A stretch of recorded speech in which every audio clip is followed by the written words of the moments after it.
Every museum has a doorway. It's a portal to the treasures of the place. But the power of place is not just shared within the museum, but there's a power of place in one's mind that lives outside of the physical nature of a museum building.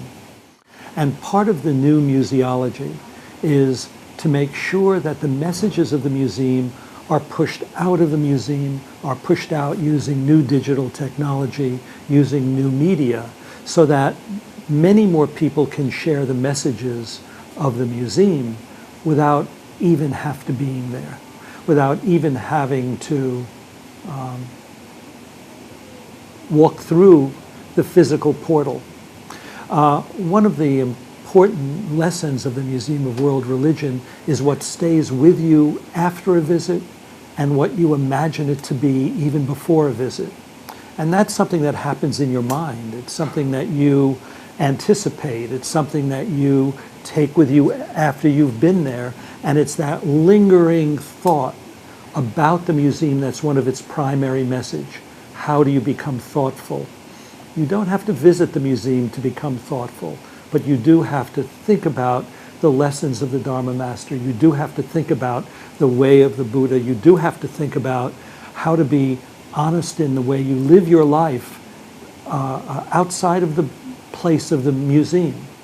The museum in many ways is like it's almost like a mental spa. It's almost like a way to re-energize your thinking, a way to imagine what life could be like without suffering, a way of understanding what life could be like as you move through the same steps in your life journey, allowing you to come back and visit the museum periodically, allowing you to learn its lessons, and especially allowing you to keep looking into the museum's rich life through digital means.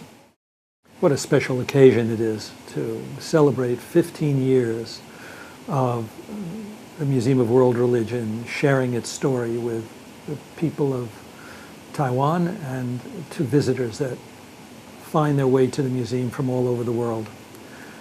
When this project first started, the Dharma Master spoke eloquently about building a museum that expressed compassion, that opened people's eyes to living a mindful and thoughtful life, and one that could bring together in a grand ecumenical spirit the religions of the world, which share so many of the common ideals of finding a road to happiness, of living a moral and just and mindful life. It's extraordinary to think that after 15 years, the museum continues to attract audiences and to put them on a path to a happier and more thoughtful existence.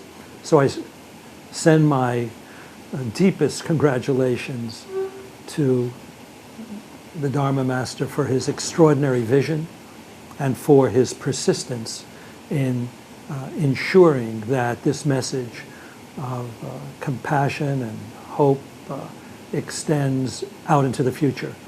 I hope 15 years from now I can once again send a message of good cheer and thankfulness for the Dharma Master's deep concern for us all. Thank you, Shifu.